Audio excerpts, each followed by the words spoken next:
Right. It's the day after Europa League final. United lost, obviously. So I managed to stop crying for 10 minutes. But now all attention goes to England. So I can stop thinking about United for a few months, which is nice. But obviously, yeah, it's England now. Euros coming up. Big Euros.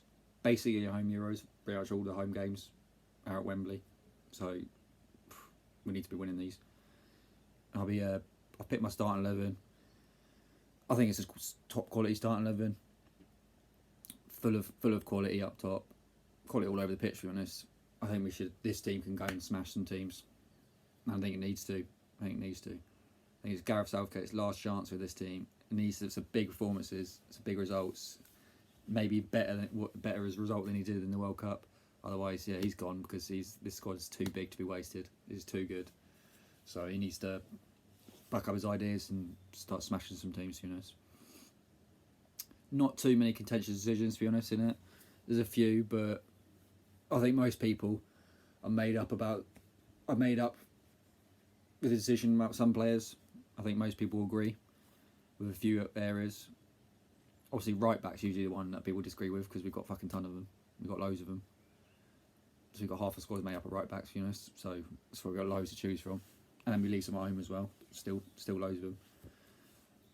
But yeah, I'll tell you who I put in a minute. I've gone with 4-3-3, to be honest. Some people have been saying go 3 and go 5 at the back with 3 centre backs, but it is an option against the big teams. Maybe we come up against France or something. Gareth might want to do that. Just short it up at the back. And then, especially if Maguire's not in there. If Maguire's injured, and then we might have to stick 3 centre backs in just to make up for the lack of quality at centre back, to be honest. I've gone with 4. I think 4's it should be strong enough. Gives the team a good base. Allows the attackers to attack because we've got a ton of attackers. We've got a ton of good attacking attackers. So get them on the fucking pitch, get them going forward, get them scoring, and then winning games, winning Euros. Easy as that. I've gone Pickford in net to start with. Jordan Pickford, he's been fairly quiet this season, to be honest. People were saying they don't want him starting because, well, maybe you always say quiet, but first half of the season, yeah, he started off pretty badly. A lot of mistakes. He's thrown it in his own net a few times. So yeah, it's not great. But last half of the season, he's been good. I think he's been good. Been watching him. He's been solid. Yeah, you haven't heard anything about him. He's been quiet, making his saves. Ancelotti likes him. He's doing enough. Gareth trusts him. He's been there and done it for England. So I think he's going in. Easy pick for that. Easy pick for Pickford. Back 4. I've gone Shaw, Maguire, Stones, Walker. To be honest, that's it. Two United guys on the left. 2 City guys on the right. Should be solid. Connections in defence. They know each other. They've been playing with each other every week. Should be pretty easy for them. Walker is the only contentious one. I think Maguire, Stones and Shaw. I think most people are picking them in their starting 11, to be honest. Think of Maguire with the injury, but I think he should be fine. We'll wrap him in cotton wool for a few weeks and then hopefully he'll be alright. But yeah, Walker's a contentious one, right back, because Liverpool supporters want to put Trent in. A lot of people want to put Trent in. Maybe United supporters, maybe I should want to put in Aaron Wan-Bissaka, but I don't think he'll get in the squad, to be honest. Maybe Trippier. I know Gareth likes Trippier. He played him a lot in the last World Cup. He's had a good season in Spain and Atletico, so he won the league there. Pretty good for him. But obviously Walker's won the league as well. Might be winning Champions League. And Walker's just been solid. He's just been solid all season, to be honest. Like, I rarely see him make a mistake. He's tracking back. His pace is still ridiculous. He's almost 40 or something. I don't know. He's like 30, 31 or something. But he's still absolutely rapid. He tracks back so well. His defensively, he's pretty decent. Going forward, he's strong. I think he's the best blend of all of our right backs. He's the best blend of all of them. So I think it's got to be Walker. And him and Stones, they've been playing together for ages now, it feels like. So those two should know each other. Yeah, Walker was in that last World Cup squad, same with Maguire and Stones. They should all know each other. Shaw's the only one who hasn't really been in this England setup really at all. So because he's just turned his form on this season. He was being shit for the last few years, so he hasn't been in the England squad at all. So it's good for him to get in. I think he'll start. I think he's a certain starter because he's been really good this season. Created a ton of chances for United from the left. So yeah, I think it'll be good. him bombing up on the left. He can dribble in there. He's good at his crossings. Got better. His final pass got better. I think it's a pretty strong defence, to be fair.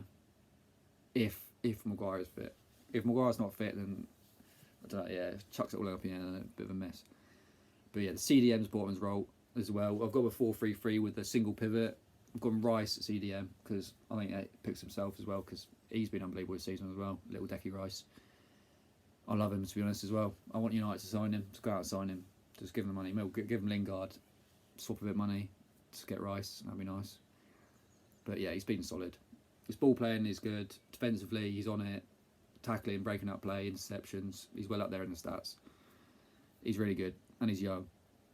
Him sitting in front of the two centre backs is strong. That's what you want. And then I've got two in front of him. So he's my single pivot. And two in front of Rice. I've got Mason Mount and Jude Bellingham. With Bellingham's the one who I think is a contentious decision because I don't think a lot of people will pick him in there. Maybe because people want to go with two in midfield and go with the three at the back or chuck another pair at number 10 or something. But I think Mount and Bellingham in the midfield with Rice behind them is strong. It's strong because Mount can just let Mount go wherever because he's been unbelievable this season as well. He's a strong player. Just let him do what he wants. Bellingham is young. He's a bit of an unknown force. He's been playing for Dortmund this season, big Champions League games. He's done well. I didn't rate him at first. He came from Birmingham City. They retired his number, which is weird. It's weird for a club to do, to be honest, for a teenager. But apparently they must have saw something in him because he's pretty decent. Almost came to United, obviously, but we're shit at signing people, so he probably looked at us and thought, no, I'm not going there, it's a mess. But yeah, he's been decent. I don't think Gareth will start him in the big games, to be honest, but he's good. And yeah, he should have scored against City as well. But yeah, him and Mount attacking, free-flowing football. Yeah, that'd be nice. And then they've got a front three in front of them. Because that's just, yeah, then you've got 5 attacking players that can just get up and absolutely tuck someone in, hopefully. But this will be a team for going against smaller teams, like the Czech Republic or someone. Like Scotland's in our group, we should absolutely smash Scotland, by the way. They shouldn't even have a sniff in that game. I've got a feeling that it'll be closer than it should be, but we should absolutely dominate them. We should embarrass them as well. But yeah, this will be good for Scotland. And then the front three with Kane at number 9. You can't look past Kane. I don't think anyone would, but I think he's the best number 9 in the world, to be honest, in my opinion. People are going to cry and say Lewandowski, but Lewandowski plays for Bayern. Like, they dominate the German league every year. They create him 10 chances in a game, so he's going to score 3 of them, and then he's going to score 40 goals in a season. And he's going to look sick. Yeah, he's a good player, but I don't see Lewandowski do any of the stuff that Kane does in the build-up. Kane's distribution, his assists are out of this world. His crossing for a striker is crazy. His long shots incredible. Penalties, dead eye, not going to miss. Yeah, world class, number 9. He's got to get golden boot, I reckon. He wants another one. I've gone Sancho on the right. I love Sancho, to be honest. I want United to sign him as well, to be honest. I think United should sign half these England players, to be honest. But he's just top quality, so much skill, so tricky. He's just good. He's just good. He can just him against those Scottish defenders, Jesus. Yeah, he just has output, loads of output. Gets the ball, does a bit of skill, takes past someone, gets the ball into a dangerous area. That's where he gets his assists and goals from. His output's been crazy this season. He started off a bit slow at Dortmund. People were saying that he's dead this season. Everyone was saying he had a shit season, and then yeah, he's turned it on last half of the season. Been incredible, to be honest. So I think he starts. And I've got Foden on the left. Phil Foden. I hate to say it because he's a City player, but yeah, he's world class. He's incredible. He's top quality. I think he's the one in this squad that could go to be Ballon d'Or level, top quality, world teams of 11 every year. He's just really good. Him and Kane and Sancho, it's just deadly. It's deadly. Like those 3. I put him on the left, but I know he probably likes going on the right. He's left-footed, he likes cutting in. But I like Sancho getting to the byline and getting the balls in. And Foden, I think he can play anyway. He likes playing on the left as well. He can cut in.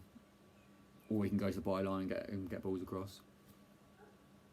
But yeah, there's dangerous players in this team all over the pitch. I think it's a really strong team.